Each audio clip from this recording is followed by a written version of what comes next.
EPS 95 pension को लेकर सरकार पर भयंकर गुस्सा। खुद को भिखारी से गैर गुजरे बोल गए पेंशन भोगी पेंशनर्स ने कहा, दे दे रामदिला दे राम।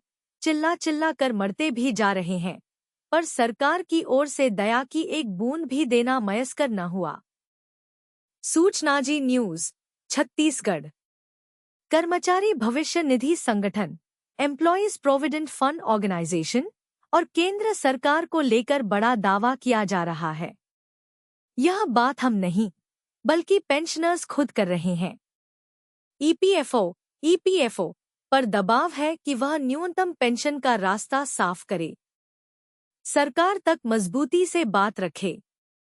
पेंशनर्स को जागरूक करने वालों में शामिल अनिल कुमार नमदेव ने सोशल मीडिया पर ईपीएस 95 पेंशन को लेकर पोस्ट किया। लिखा, सरकार की निगाह में शायद पेंशनर्स पर खर्च करना पैसे की बर्बादी है। भिखारी की भी औकात नहीं। कोई भिखारी 3-4 बार आता है तो हार कर उसकी झोली में लोग एकाध सिक्का पुण्य कमाने के लिए डाल ही देते हैं। यहाँ तो सैकड़ों भिखारी रोज रोज सालों सालों से दे दे रामदिला दे राम चिल्ला चिल्ला कर मरते भी जा रहे हैं, पर सरकार की ओर से दया की एक बूंद भी देना मयस्कर न हुआ। जब खुद के पेंशन वेतन की बारी आती है तो सरकार की एक ही बैठक में सब हल। अनिल कुमार ने लिखा, जब खुद के पेंशन वेतन की बारी आती है तो एक ही बैठक में एक ही स्वर से बेहिसाब बढ़ोतरी कर लेते हैं और पेंशनरों के लिए पिछले 7 सालों से कुछ नहीं किया।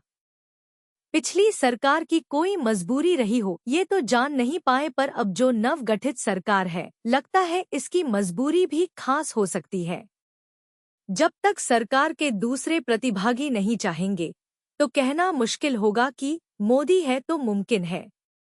कानूनी लड़ाई का भी अंत क्या है? यही हाल कानूनी प्रक्रिया का है। वहां भी पेंशनरों की कोई सुनवाई नहीं, बस इधर से उधर, एक पेशी से दूसरी पेशी, फैसले जो लिए गए उस पर अमल नहीं। वरिष्ठ नागरिकों के प्रकरण को सुनवाई की कोई वरीयता क्रम में नहीं रखा जाना, जानते हुए भी वे सभी अपने जीवन के अंतिम पड़ाव पर हैं। अनेक याचिकाकर्ता दिनों दिन भगवान को प्यारे होते जा रहे हैं। राजनैतिक दृश्य में बदलाव आपकी किस्मत में भी बदलाव ला सकेगी। ये नैसर्गिक न्याय के सिद्धांत की भी किसी को चिंता नहीं। धन्य है प्रजातंत्र कही जाने वाली सरकार और संवेदनशील न्यायिक व्यवस्था। हमारा उन्हें शाश्वत प्रणाम। इसके आगे कोई क्या कह सकता है? हम तो आवाज उठाते रहेंगे। आप मित्रवर क्या सोचते हैं? क्या राजनैतिक दृश्य में बदलाव आपकी किस्मत में भी बदलाव ला सकेगी? कुछ कहना चाहोगे मित्रों? EPS 95 higher pension PF trust विवाद होगा हल या सरकार देगी ईपीएफओ का साथ? मथुरा से सांसद हेमा मालिनी खुद पेंशन आंदोलन करने वाले पेंशन भोगियों को साथ लेकर पीएम मोदी के दरबार में पहुंची थी। अजमत अली, छत्तीसगढ़।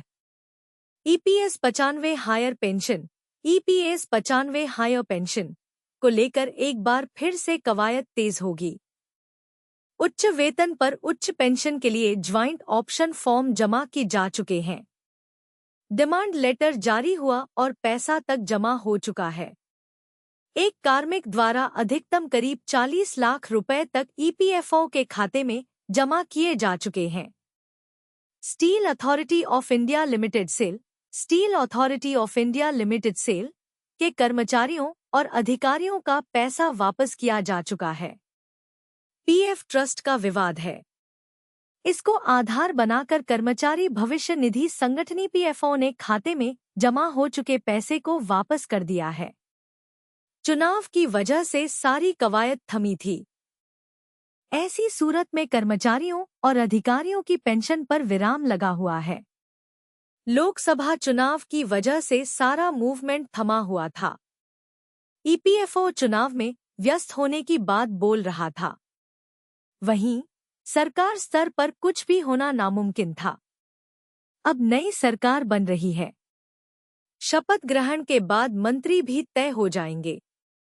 इसके बाद ईपीएस 95 हायर पेंशन की फाइल को लेकर नए सिरे से कवायद होगी। सरकार से राहत या ईपीएफओ के साथ खड़ी रहेगी सरकार। अब देखना यह है कि जिन लोगों का पैसा वापस किया गया है उन्हें सरकार से राहत मिलती है या ईपीएफओ के साथ सरकार खड़ी रहती है। पीएफ ट्रस्ट का मामला जब तक हल नहीं होता तब तक पेंशन मिलनी नामुमकिन है। न्यूनतम पेंशन 7,500 रुपये की गुहार। वहीं न्यूनतम पेंशन 1,000 रुपये को 7,500 रुपये की मांग फिर से तेज होगी। पिछली मोदी सरकार से आश्वासन मिलता रहा लेकिन पेंशन नहीं बढ़ी।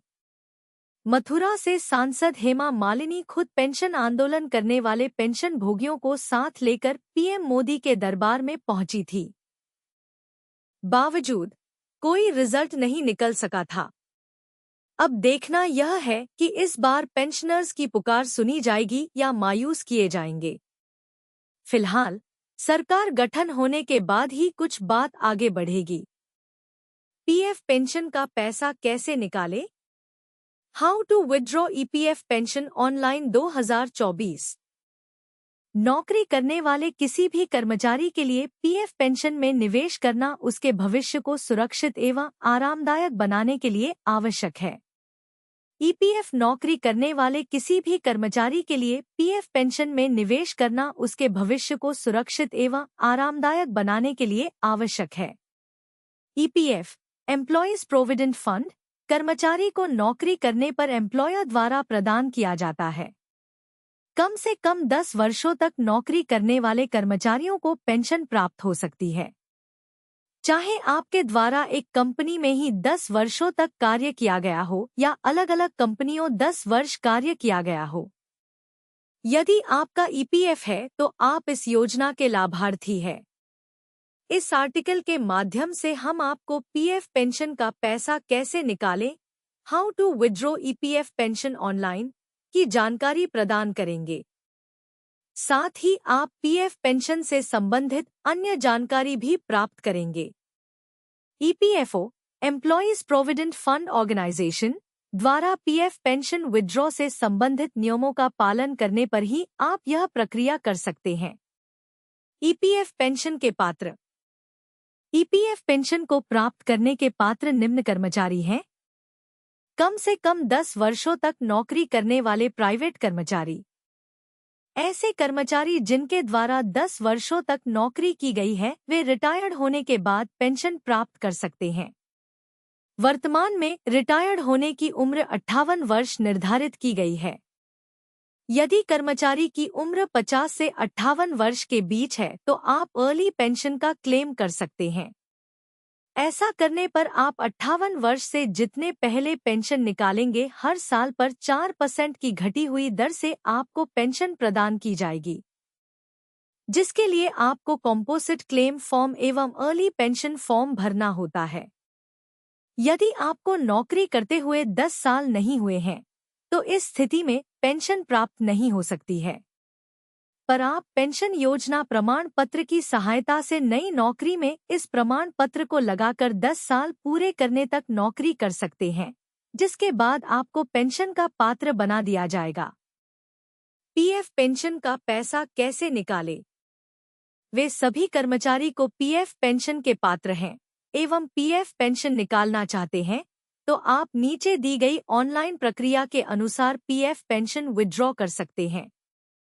पीएफ पेंशन विथड्रॉ करने के लिए सबसे पहले ईपीएफओ यूएएन पोर्टल की आधिकारिक वेबसाइट में जाएं। मेंबर ई सेवा में अपने यूएएन नंबर एवं पासवर्ड को दर्ज करें। कैप्चा भरें एवं साइन इन पर क्लिक करें। पोर्टल पर साइन इन हो जाने के बाद ऑनलाइन सर्विसेज में जाएं एवं क्लेम फॉर्म 31, 19, 10C10D पर क्लिक करें। अब नए पेज में आपको आपकी व्यक्तिगत जानकारी, नाम, जन्मतिथि, आधार नंबर की जानकारी दिखाई देती है। आप बैंक अकाउंट नंबर को दर्ज करें एवं वेरीफाई पर क्लिक करें। वेरीफाई पर क्लिक करते ही आपको सर्टिफिकेट ऑफ अंडरटेकिंग का पॉपअप प्राप्त होता है, जिसमें जानकारी की पुष्टि की जाती है कि आपके द्वारा दर्ज अकाउंट नंबर में ही पेंशन प्रदान की जाए, जिसके लिए आप यस पर क्लिक करते हैं। अब आपको आपकी सर्विस डिटेल्स दिखती है, जिसकी जांच के बाद आप प्रोसीड फॉर ऑनलाइन क्लेम पर क्लिक कर सकते हैं। आप जिसके लिए आवेदन करना चाहते हैं, उसके लिए सिलेक्ट क्लेम ऑप्शन पर जाएं। यदि आप पूरी पेंशन निकालना चाहते हैं, तो only pension withdrawal form 10C पर क्लिक करें एवं नई नौकरी में पेंशन जोड़ने के लिए स्कीम सर्टिफिकेट फॉर्म 10C पर क्लिक करें। अब आप पीएफ विड्रॉल के लिए मांगी गई सभी जानकारियों को ध्यानपूर्वक दर्ज करें एवं मांगे गए दस्तावेजों को स्कैन कर अपलोड करें। आधार कार्ड से संबंधित सभी जानकारी के लिए चेक बॉक्स पर टिक करें। आधार वेरीफाई करने के लिए गेट आधार ओटीपी पर क्लिक करें, जो आपके आधार नंबर से लिंक मोबाइल नंबर पर प्राप्त होता है। अब आप ओटीपी को दर्ज करें एवं validate OTP and submit claim form पर क्लिक करें। इस प्रकार आप पीएफ पेंशन से पैसे निकालने का आवेदन कर सकते हैं। आवेदन के 1 हफ्ते के अंदर ही आपके पैसे आपके पीएफ अकाउंट से बैंक अकाउंट में ट्रांसफर कर दिए जाते हैं। ऑनलाइन पीएफ पेंशन विड्रॉल की आवश्यक शर्तें। ऑनलाइन माध्यम से पीएफ पेंशन निकालने का आवेदन करने से पूर्व निम्न शर्तों को पूर्ण करें। कर्मचारी का UAN universal account number activate होना चाहिए। यूएएन नंबर आधार नंबर से लिंक होना चाहिए।